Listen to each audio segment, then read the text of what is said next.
The morning sun cast golden rays through the windows of Maya's diner, illuminating dust particles that danced in the air like tiny fireflies. Maya Thompson wiped down the counter with practiced precision, her dark hands moving in smooth circles across the worn formica surface. The diner had been her sanctuary for 3 years now, a quiet refuge tucked away on the edge of downtown where she could finally breathe without looking over her shoulder. The smell of fresh coffee mingled with bacon grease and maple syrup, creating a comforting aroma that made early risers smile as they walked through the door. She had purchased this place with her savings, every dollar earned through blood, sweat, and sacrifices most people couldn't imagine. The faded red booths were hers. The cracked leather stools at the counter were hers. The ancient jukebox in the corner that only played songs from the 70s was hers. This small slice of America belonged to Maya, and she protected it fiercely. Regular customers knew her as the friendly woman who remembered their orders, who asked about their families, who gave free coffee to the elderly folks on fixed incomes. They saw her warm smile and gentle demeanor. They had no idea who she really was. The bell above the door chimed, and 3 men walked in with the kind of swagger that made Maya's instincts flare. She'd seen that walk before in interrogation rooms, in dark alleys, in the moments before violence erupted. These weren't customers looking for breakfast. They were predators testing new territory. The leader wore a leather jacket despite the warm weather, his arms covered in amateur tattoos that told stories of prison time and gang affiliation. His companions flanked him like soldiers, their eyes scanning the diner with cold calculation. Maya continued wiping the counter, but her pulse had already shifted into a familiar rhythm. Her training kicked in automatically, cataloging every detail. The leader had a knife bulge under his left arm. The man on the right favored his left leg, an old injury that would slow him down. The third man kept touching his waistband, nervous energy suggesting he was either new to this or carrying something that made him uncomfortable. She noted the exits, the heavy coffee pot within reach, the position of her only other customer, an elderly man named Harold who sat in the corner booth reading his newspaper. "Morning, gentlemen," Maya said, her voice steady and welcoming. "Sit anywhere you'd like. Coffee?" The leader smiled, but there was no warmth in it. "We're not here for coffee, sweetheart." He moved closer to the counter, invading her space deliberately. "See, we're conducting what you might call a neighborhood survey. Making sure all the business owners understand how things work around here." Maya set down her cloth and met his eyes directly. "I see. And how do things work around here?" "Protection," he said, dragging out the word. "This is a rough neighborhood. Lots of bad things can happen to a place like this. Windows get broken. Equipment gets damaged. Sometimes people get hurt." He leaned on the counter, his breath reeking of cigarettes and cheap beer. "But for a small monthly fee, we make sure none of that happens. Think of us as insurance." The other 2 men spread out, one moving toward Harold's booth, the other positioning himself near the door. It was a practiced move, designed to intimidate and control. Maya recognized the pattern from dozens of operations she'd run. These weren't sophisticated criminals. They were street-level thugs running a protection racket, probably part of the Iron Skulls gang that had been expanding their territory over the past 6 months. "How much is this insurance?" Maya asked calmly. "For a nice little place like this? $2,000 a month seems fair." Maya raised an eyebrow. $2,000? You got a problem with that? The leader's voice turned sharp. "Because we can make problems disappear. Or we can create them. Your choice." Harold had put down his newspaper, his weathered face tight with concern. Maya caught his eye and gave him a subtle shake of her head. "Stay calm. Don't move." She'd protected civilians in war zones and hostage situations. She could handle 3 punks in her own diner. "I'll need time to think about it," Maya said carefully. The leader's fist slammed down on the counter, making the sugar dispenser jump. "You don't get time. You think this is a negotiation?" He grabbed a coffee cup and hurled it against the wall, where it shattered into pieces. "You pay, or we start breaking things. Starting with your pretty face." Maya's expression didn't change, but something shifted in her eyes. Something cold. Something dangerous. The men didn't notice. They were too busy enjoying their power, too confident in their intimidation tactics. They had no idea they just made the worst mistake of their criminal careers. The shattered coffee cup lay in pieces on the floor, fragments of white ceramic scattered like broken promises. Maya stared at the mess for a long moment, her jaw tightening almost imperceptibly. 3 years. She had spent 3 peaceful years building this life, serving coffee, making small talk, pretending to be ordinary. 3 years without drawing her weapon, without running tactical operations, without being the person she used to be. And now these fools had walked into her diner and shattered that illusion along with her cup. That's your answer? Maya said quietly, her voice dropping an octave. You break my property? The leader laughed, a harsh barking sound. That's just a preview, honey. You got until Friday to come up with the money. $2,000, cash. We'll be back at closing time. He turned to his companions. Let's go. I think the lady needs time to understand her situation. Nobody leaves, Maya said. The 3 men froze. There was something in her tone that cut through their bravado like a blade through silk. The leader turned back slowly, confusion and anger mixing on his face. What did you say? I said nobody leaves. Maya moved out from behind the counter with fluid grace, her body language completely transformed. Gone was the friendly diner owner. In her place stood something else entirely, something that made the temperature in the room seem to drop 10 degrees. You gentlemen made a serious error in judgment this morning. The man by the door stepped forward. Listen, lady, you don't want to. Be quiet. Maya's command was soft but absolute. Harold, I need you to go into the kitchen and wait for me. Now. The elderly man didn't hesitate. He'd been a Marine in Vietnam, and he recognized command authority when he heard it.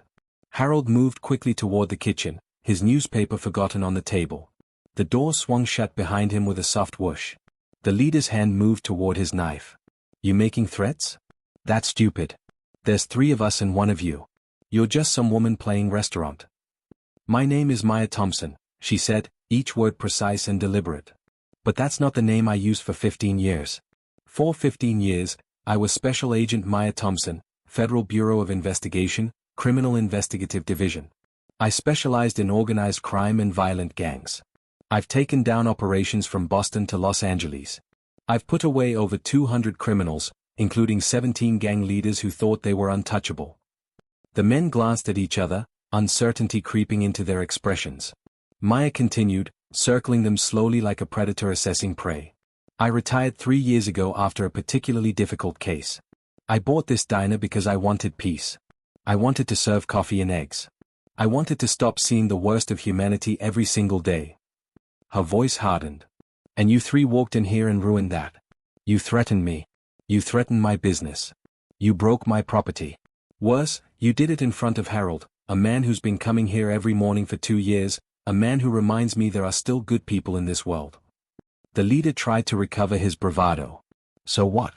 You're retired. You're nobody now. You're just running a greasy diner in a bad neighborhood. Your FBI badge doesn't scare us. Maya smiled, and it was the most frightening expression any of them had ever seen. Who said anything about being scared? I don't want you scared. I want you to understand the magnitude of your mistake. She pulled out her phone. You're from the Iron Skulls, correct? East Side chapter, probably operating under Marcus Blade Henderson's crew. The leader's face went pale. How do you? Because I know everything about every gang operating in this city. Old habits die hard. Maya tapped her phone screen. I may be retired, but I still have contacts. Friends in very useful places. Would you like to know what happens when I make a single phone call? She didn't wait for an answer. Within 10 minutes, federal agents will descend on every Iron Skulls operation in the city. The safe houses I know about. The drug stash locations I've been quietly monitoring. The money laundering fronts. The corrupt officials on your payroll whose names I've documented. Everything. Maya's eyes glittered with cold fury. Your entire organization will be dismantled before lunch. You're bluffing, the leader said, but his voice cracked. Am I? Maya hit a speed dial number. The phone rang once before a voice answered. She put it on speaker. Thompson? Is that really you? The voice was male, deep, authoritative. Hello, Director Patterson. Yes, it's me. I need to report a situation at my diner.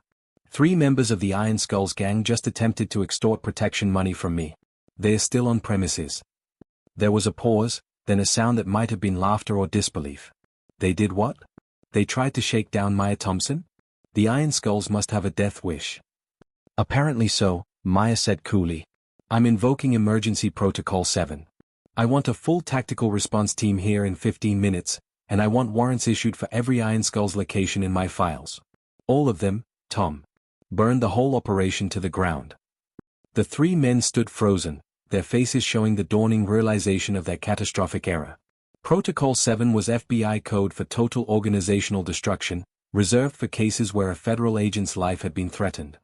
The silence that followed Maya's phone call felt heavier than concrete. The leader of the three men opened his mouth, closed it, then opened it again like a fish drowning in air. His companions had gone rigid, their earlier confidence evaporating like steam from the morning coffee. Maya ended the call and slipped her phone back into her pocket with deliberate slowness, her eyes never leaving the men who had invaded her sanctuary. "Sit down," she commanded, gesturing to the nearest booth. "Listen, we didn't know," the leader started. "Sit down." Maya's voice carried the weight of 1,000 interrogations, 1,000 standoffs, 1,000 moments where she'd faced men far more dangerous than these three. They sat, tumbling into the booth like puppets with cut strings. She remained standing, positioned between them and the door, her body language radiating controlled threat. "What are your names?" Maya asked, pulling a notepad from her apron pocket. "I'm not telling you anything," the leader said, but his voice wavered. Maya smiled patiently. "You are Marcus Henderson's nephew, Derek. 24 years old. 3 priors for assault, 1 for attempted robbery, probation violation last year. Your friend by the window is Tommy Reeves, known associate, 2 strikes already, 1 more and you're looking at life under the 3 strikes law. The nervous one touching his waistband is Carlos Martinez, newest recruit, only been with the Skulls for 6 months." All 3 men stared at her with expressions mixing horror and disbelief. Carlos's hand jerked away from his waistband as if it had been burned. "How?" Tommy started. "Because I made it my business to know," Maya interrupted. "When I retired, I didn't stop paying attention. I knew the Iron Skulls were expanding into this neighborhood.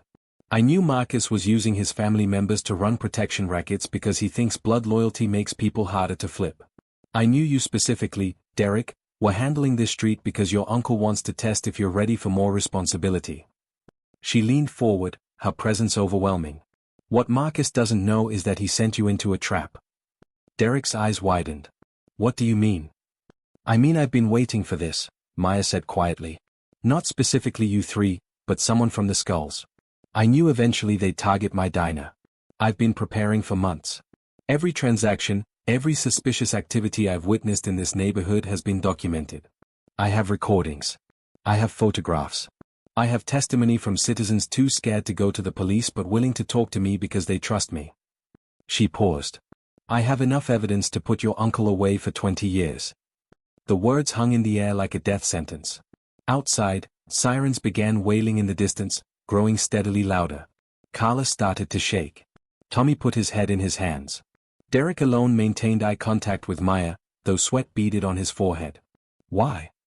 Derek asked hoarsely. "Why go through all this? Why not just call the cops the first time you saw something?" Maya pulled out a chair and sat down across from them, her expression softening slightly. "Because I've been doing this long enough to know that arresting street-level dealers and enforcers doesn't solve anything. They get replaced within days. The organization continues. The people in this neighborhood continue to suffer." She folded her hands on the table. "I wanted the whole tree, roots and all. I wanted Marcus and his entire leadership structure. And you 3 just gave me the final piece I needed." "What piece?" Tommy asked miserably. "Proof of active operations," Maya explained. "I have evidence of past crimes, but prosecutors love current activity. Fresh charges. You 3 attempting to extort money from me, threatening violence, all while I'm recording on my phone." She pulled out the device and showed them the recording app that had been running since they walked in. "This, combined with everything else, means federal RICO charges. Racketeering. Conspiracy. The works." The sirens were close now, just blocks away. Derek's hands clenched into fists on the table, but there was no fight left in him. Just resignation and crushing regret. "You set us up," he said bitterly. "No," Maya corrected. "You chose to walk into my diner. You chose to threaten me. You chose this path long before you met me. I just made sure there would be consequences for those choices." She stood as vehicles screeched to a halt outside. "Here's what's going to happen. Federal agents are going to arrest you. You'll be processed, charged, and held without bail. Then you're going to have a choice to make." "What choice?" Carlos whispered. Maya looked at each of them in turn. "You can stay loyal to Marcus, keep your mouths shut, and go to prison for a very long time. Or you can cooperate. You can tell prosecutors everything you know about the Skull's operations. You can help us dismantle an organization that's been poisoning this community for years. She moved toward the door as footsteps approached. If you choose to cooperate, I'll personally advocate for reduced sentences. You'll still do time, but you'll have a chance at a real life when you get out. A chance to be something other than what you are right now. The door burst open, and 6 federal agents in tactical gear flooded in, weapons drawn. FBI. Nobody move. Maya held up her hands calmly. I'm retired Special Agent Maya Thompson. I'm the one who called this in. These 3 men are your suspects. She gestured to the booth. They're unarmed and compliant. Agent Sarah Chen, Maya's former partner, lowered her weapon and broke into a grin. Maya.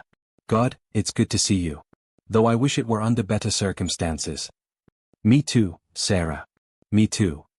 As the agents moved in to secure the 3 men, Maya stepped back behind her counter. She picked up the pieces of broken coffee cup, dropping them into the trash one by one.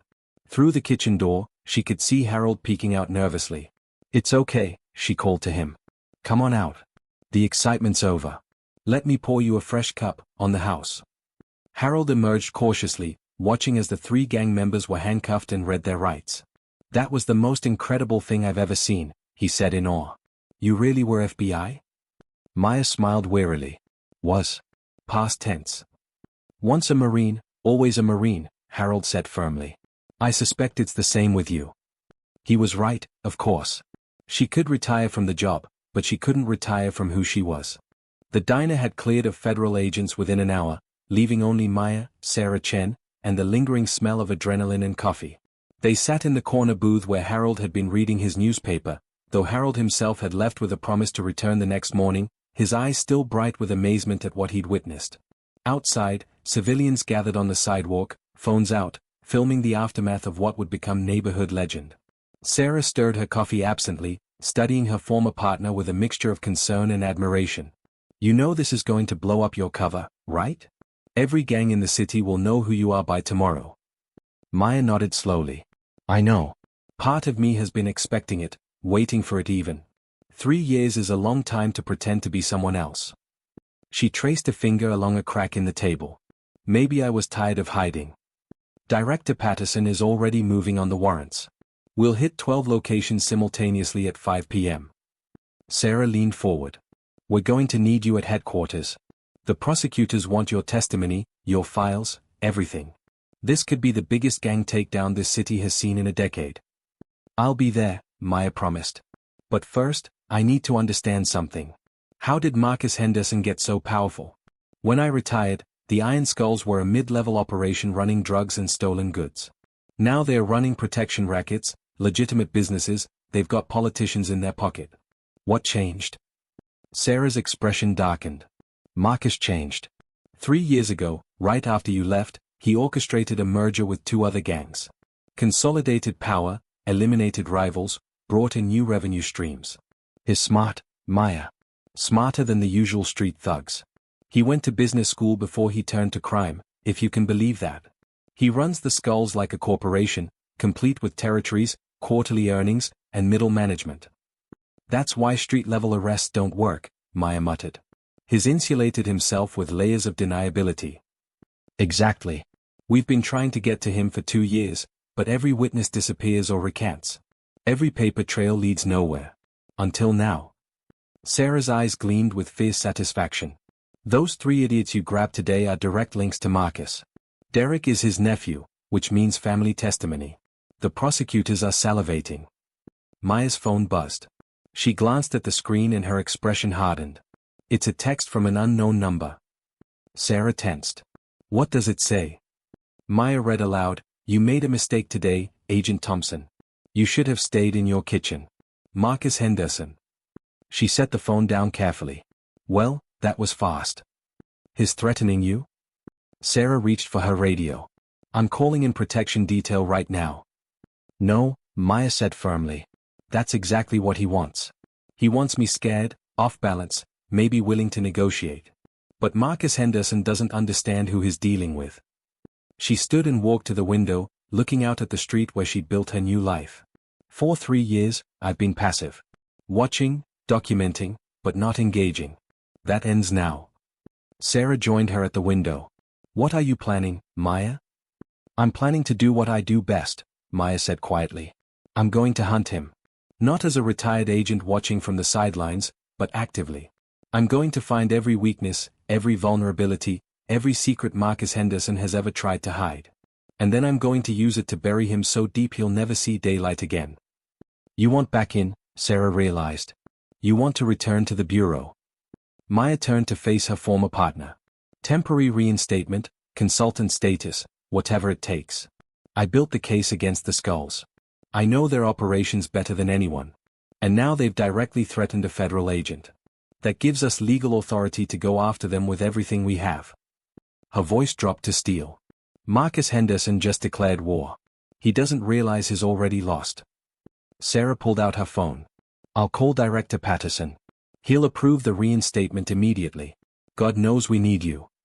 She paused before dialing. But Maya, are you sure? You got out for a reason.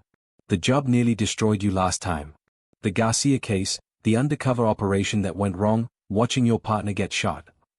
I remember, Maya interrupted, her voice tight. I remember all of it. The nightmares, the hypervigilance, the inability to trust anyone. That's why I opened this diner, why I tried to build something normal. But normal found me anyway, Sarah. Those 3 men walked through my door and reminded me that I can't hide from what I am. I'm a hunter. I'm a protector. And this community needs protection from Marcus Henderson. Sarah made the call. Maya listened to the one-sided conversation, hearing the director's immediate approval, his relief at having Maya back in play, his authorization for full operational support. When Sarah hung up, she looked simultaneously excited and worried. You're officially reinstated as a special consultant, effective immediately, Sarah said. Full access to resources, authorization to carry, and a seat at the operational planning table. The raid goes down at 5 p.m. today. Director Patterson wants you leading the tactical assessment. Maya checked her watch. 4 hours.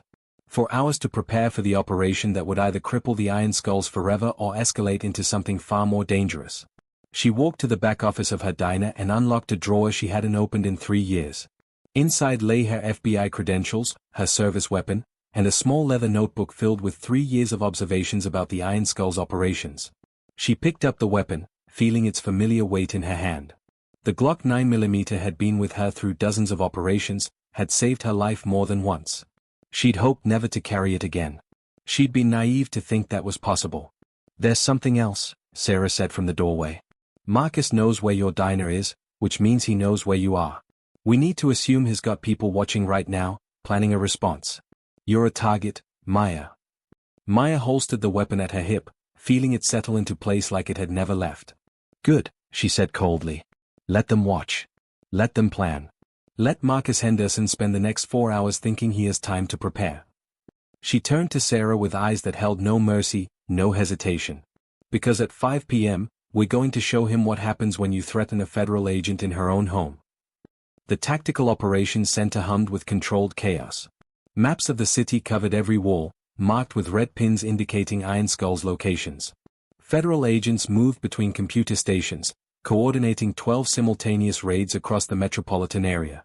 Maya stood at the center of it all, her presence commanding immediate attention despite 3 years away from the field. She'd changed from her diner uniform into tactical gear, the familiar weight of body armor settling on her shoulders like an old friend reluctantly welcomed back. Director Tom Patterson approached with 2 cups of coffee, handing one to Maya. Just like old times, he said, though his eyes held concern. Are you sure you want to be on the entry team? You can coordinate from here. I need to be there when we take Marcus, Maya said firmly. This case is personal now. He threatened me in my place of business, in front of a civilian. He thinks I'm soft after 3 years of retirement. I need him to see my face when we put the cuffs on. Patterson nodded slowly. The entry team hits his penthouse at exactly 5 p.m.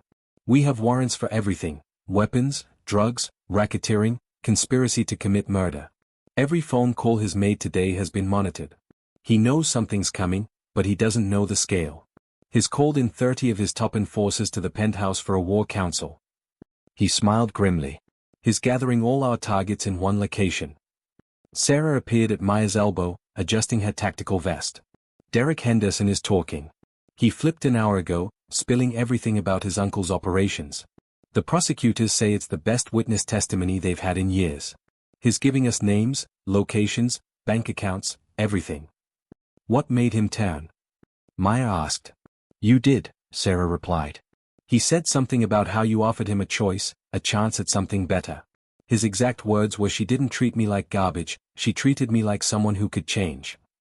It got to him. She paused. The other two are following his lead. All three are cooperating fully. Maya felt something loosen in her chest. 3 young men who'd walked into her diner as criminals were now choosing a different path. It didn't erase their crimes, but it meant something. It meant the system could still work, that people could still change. That's what she'd fought for during her entire career. Teams are in position, announced a tactical coordinator. All units ready on your command, Agent Thompson. Maya walked to the communications console, picking up the radio that would connect her to every agent in the field. 60 federal agents, 12 locations, 1 coordinated strike designed to dismantle an entire criminal organization. The weight of command settled on her shoulders, but it felt right. This was what she'd trained for, what she'd spent 15 years perfecting. All teams, this is Thompson, she said into the radio. You know your assignments. You know the stakes. The Iron Skulls gang has terrorized this community for too long. They've run protection rackets, sold drugs to children, murdered rivals, and corrupted officials. Today, that ends. Execute on my mark. She checked her watch. 1 minute to 5. All teams, mark in 60 seconds. The command center fell silent except for the quiet hum of electronics. Everyone watched the digital clock count down. Maya's mind flashed to her diner, to Harold's kind face, to the 3 years of peace she'd carved out for herself. To the moment Derek Henderson had shattered her coffee cup and changed everything. All teams, mark, mark, mark. Execute, execute, execute. Across the city, federal agents moved simultaneously. Battering rams hit doors. Flash grenades detonated. Agents flooded into safe houses, money laundering fronts, drug distribution centers, and weapons caches. The radio erupted with confirmation calls. Team 1, building secure, 6 suspects in custody. Team 3, we have the vault. Repeat, we have the financial records. Team 7, suspect fleeing east on Maple, in pursuit. Maya's team moved on Marcus Henderson's penthouse in the luxury high-rise downtown. They took the stairs at a run, tactical formation perfect, years of training making them move as one unit. Sarah was beside her, just like the old days. They reached the penthouse level and stacked up outside the double doors. FBI. We have a warrant. Open the door now. Maya shouted. No response. She nodded to the breacher, who placed the explosive charge. 3 seconds later, the doors blew inward with a concussive blast. Agents flooded through, weapons raised, shouting commands. FBI. Get on the ground. Hands where we can see them. The penthouse was full of men, exactly as intelligence had predicted. 30 of the Iron Skull's top members, caught in the middle of their war council. Some reached for weapons. Others froze. None of them had time to react before federal agents had them covered from every angle. Marcus Henderson sat at the head of a long conference table, dressed in an expensive suit that wouldn't have looked out of place in a boardroom. He didn't move as agents swarmed his associates, didn't flinch as they were forced to the ground and handcuffed. His eyes found Maya across the room, recognition and calculation visible in his expression. Agent Thompson, he said calmly. I've heard about you. My nephew made quite the mistake this morning. Maya approached the table, her weapon steady. Marcus Henderson, you're under arrest for racketeering, conspiracy to commit murder, drug trafficking, illegal weapons possession, and about 40 other charges I don't have time to list. You have the right to remain silent. I know my rights, Marcus interrupted. I also know how this works. You think you've won, but you haven't. I have lawyers, connections, politicians who owe me favors. I'll be out by tomorrow, and your little victory today will mean nothing. Maya smiled, and it was the smile of a predator who'd finally cornered her prey. That's what you think is happening? That this is just another arrest? She pulled out her phone and showed him the screen, displaying images from the other raid locations. Agents hauling away boxes of evidence. Financial records. Weapons. Computers. We didn't just arrest your people, Marcus. We took everything. Every business front, every drug stash, every dollar you've hidden. We have your nephew's testimony, along with 2 other members of your organization. We have 3 years of evidence I personally compiled. For the first time, Marcus's composure cracked. What? I've been watching you since I opened my diner, Maya continued. Every transaction, every meeting, every crime you committed in my neighborhood, I documented. I knew eventually you'd target me, and I waited. I was patient. And then you sent your nephew to my diner, and he gave me the final piece I needed, current criminal activity, on tape, with witness testimony. She leaned close. You're not getting out tomorrow, Marcus. You're going to federal prison for the rest of your life. Marcus lunged from his chair, but Sarah was there instantly, forcing him down, snapping handcuffs around his wrists. You can't do this, he shouted, all pretense of calm gone. I run this city. I have power. You had power, Maya corrected. Past tense. Now you're just another criminal in federal custody. She stepped back as other agents hauled him to his feet. Get him out of here. As Marcus was dragged away, still shouting threats and denials, Maya walked to the penthouse window. Outside, the city spread before her, lights beginning to twinkle as evening approached. Somewhere out there was her diner, probably with curious onlookers still gathered outside. Somewhere was Harold, safe at home, able to read his newspaper tomorrow morning without fear. Somewhere were neighborhoods that would sleep easier tonight knowing the iron skulls had been broken.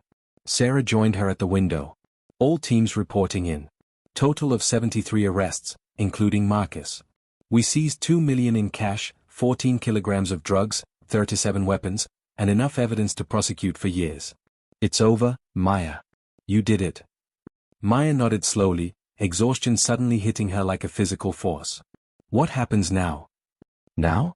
Paperwork, interviews, court preparation, the usual aftermath. Sarah hesitated. Director Patterson wants to know if you'll consider coming back permanently. We need people like you. Maya thought about it, really considered it for the first time since walking away 3 years ago.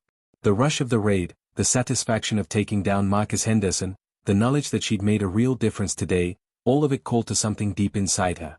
But she also thought about the peace she'd found in serving coffee, the simple joy of Harold's daily visits, the pride of building something with her own hands. I don't know, she admitted. Ask me after the trial. After I've had time to process everything that happened today. She turned from the window. Right now, I need to go check on my diner. Make sure the place is secure, that nothing got damaged in the chaos. I'll drive you, Sarah offered. They arrived at the diner just as the sun was setting, painting the sky in shades of orange and gold. The crowd had dispersed, leaving only a few stragglers who stared as Maya emerged from the federal vehicle. She ignored them, unlocking her diner and stepping inside. Everything was as she'd left it, the shattered coffee cup the only evidence of the morning's violence. Maya picked up a broom and began sweeping up the ceramic pieces. Sarah watched from the doorway. You're really going to clean up now? After everything? This is my place, Maya said simply. I take care of it. She swept the fragments into a dustpan, disposing of them carefully. Then she moved behind the counter and started a fresh pot of coffee, the familiar ritual grounding her, bringing her back to herself. The bell above the door chimed. Maya looked up to see Harold standing there, his weathered face breaking into a smile. Saw the lights on. Figured you might need some company. He took his usual seat at the counter. Heard on the news they arrested Marcus Henderson and dozens of others. Biggest gang takedown in city history, they're saying. Maya poured him a cup of coffee, her hands steady. Is that what they're saying? They're also saying a retired FBI agent who runs a diner on 5th Street was responsible for the whole operation. Some people are calling you a hero. Harold took a sip of his coffee, regarding her seriously. What do you call yourself? Maya considered the question. 24 hours ago, she would have said she was just a diner owner, a woman trying to live a quiet life. But that had always been a fiction, a story she told herself to avoid facing who she really was. The events of today had stripped away that pretense, forced her to confront the truth.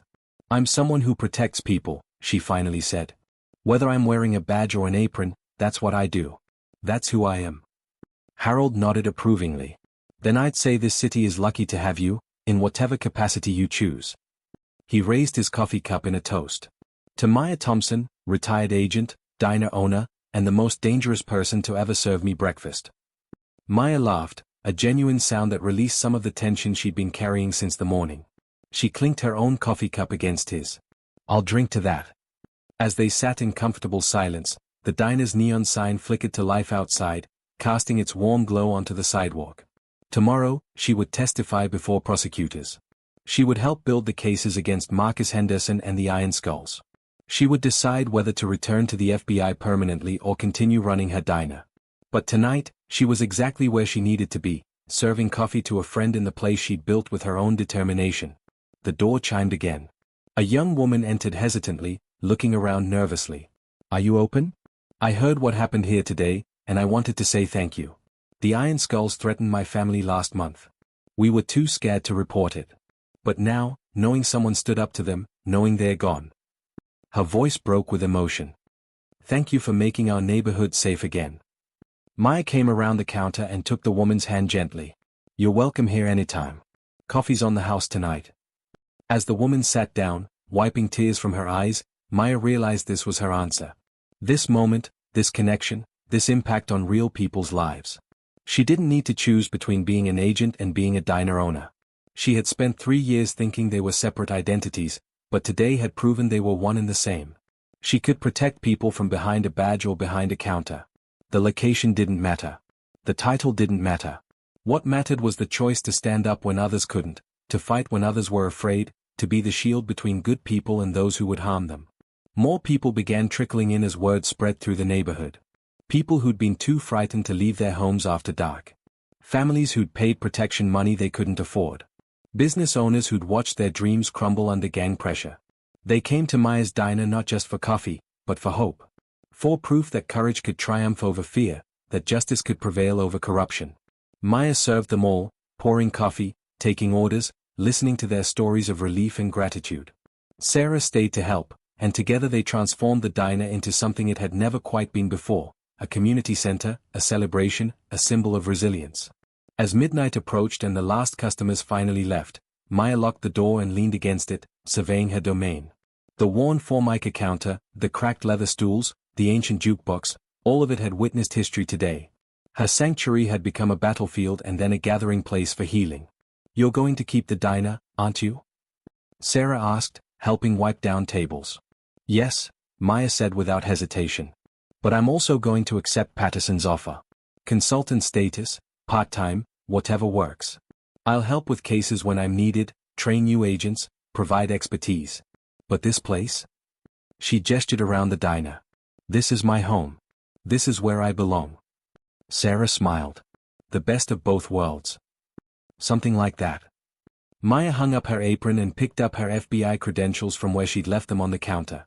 She slipped them into her pocket alongside her order pad. 2 identities, 1 person. Finally reconciled. Finally at peace. As she turned off the lights and locked up for the night, Maya paused to look at her reflection in the dark window. She saw a woman who'd tried to run from her past, only to discover that her past and present could coexist. She saw strength earned through sacrifice, wisdom gained through experience, and determination forged in fire. Tomorrow would bring new challenges. The trial would be long and difficult. Marcus Henderson's lawyers would fight viciously. Other gangs might try to fill the power vacuum the Iron Skulls left behind. But Maya Thompson was ready. She'd been ready all along, even when she didn't know it. She walked home through streets that felt different now, lighter somehow, as if a shadow had been lifted. People she passed nodded respectfully or called out thanks. The neighborhood had changed in a single day, transformed by one woman's refusal to be intimidated, one woman's dedication to justice, one woman's courage to be exactly who she was meant to be. In her apartment above the diner, Maya finally removed her tactical gear and changed into comfortable clothes. She made herself a cup of tea and sat by the window, looking down at the street below. Her street. Her neighborhood. Her home. Her phone buzzed with a text from Director Patterson, "Official offer coming tomorrow. Take all the time you need to decide. We're honored to have you back in any capacity. You did extraordinary work today. The city owes you a debt it can never repay." Maya smiled and typed back, "The work is its own reward. See you Monday for debriefing. And Tom? It's good to be back." She set the phone aside and closed her eyes, finally allowing herself to rest. The most feared federal agent had returned from retirement, not with a dramatic announcement or fanfare, but quietly, decisively, when her community needed her most. She'd proven that you could never truly leave who you were meant to be, that purpose found you no matter where you tried to hide. Maya Thompson had spent 3 years serving coffee and making small talk, building a peaceful life brick by brick. And in one morning, 3 foolish men had torn that peace apart. But from the destruction came clarity, came purpose renewed, came the understanding that she didn't have to choose between peace and justice. She could have both. She could be both. As sleep finally claimed her, Maya dreamed not of violence or danger, but of her diner filled with laughter, of Harold reading his newspaper in peace, of a neighborhood where children played without fear.